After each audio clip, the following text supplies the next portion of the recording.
Being asked what you're passionate about seems like a simple question until you really think about it. I can think of a long list of things I like, but none of the things I like reach that level of really passionate about. It makes me think back to the days I was fresh out of high school. I was young, idealistic. I thought I would be able to change the world, probably in 100 different ways.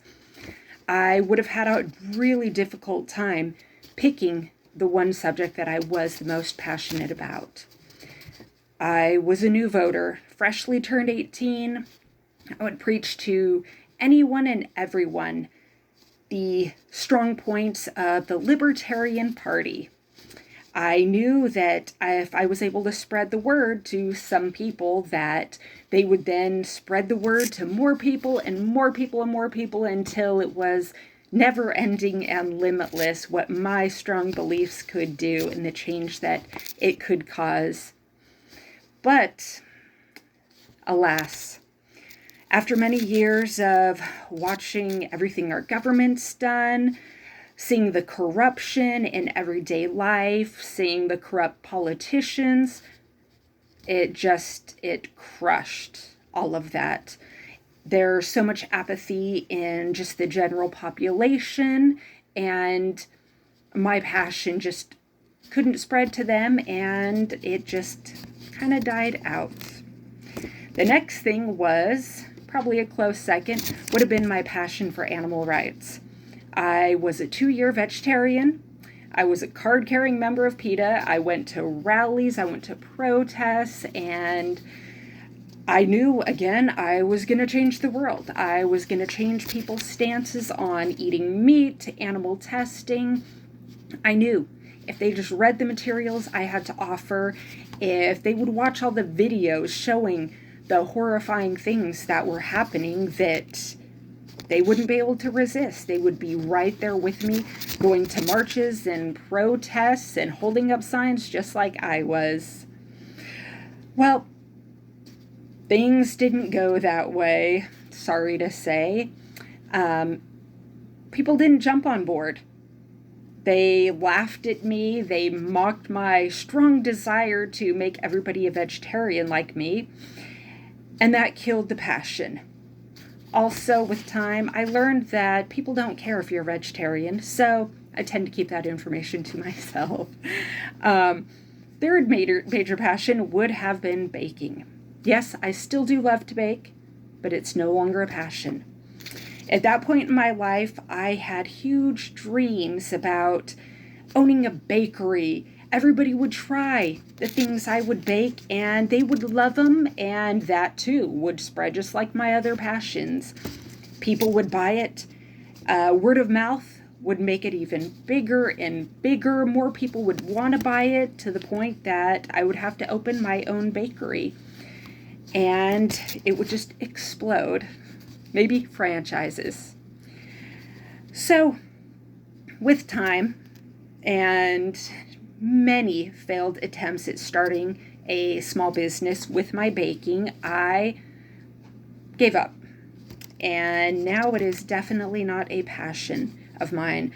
I still find joy in baking many new things. I love finding different recipes, but it is not something that I feel I'm passionate about and something that drives me. So, to round off my list of former passions, I will say books and reading. I must say was, definitely a passionate reader. I would spend so much time reading any book that I had, 1, 2 to 20 times. I would scour used bookstores just to find new authors to add to my list of favorite authors. I would spend pretty much every waking hour that I could reading, even walking around reading books. Luckily, I never got injured doing that. Well, I got married, had kids, and that kind of ended.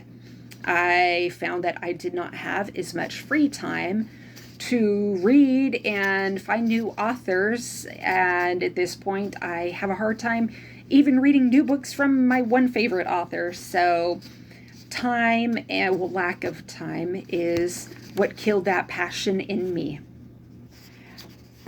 What's left of that passion, I would have to say, is a giant stack of boxes filled with, I couldn't even tell you how many books. This, coming up with my list of passions, has made me look back, I guess I would say, to a simpler time in my life. Back before I had kids, back before I had gotten married, when I had strong passions.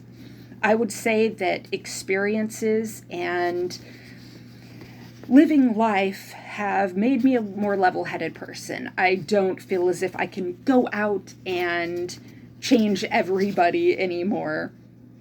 With youth comes a never-ending sense of energy, and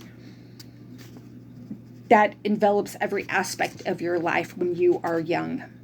Through years, that energy has left. I should say it's been sucked away. Don't get me wrong, it doesn't kill all your joy in life.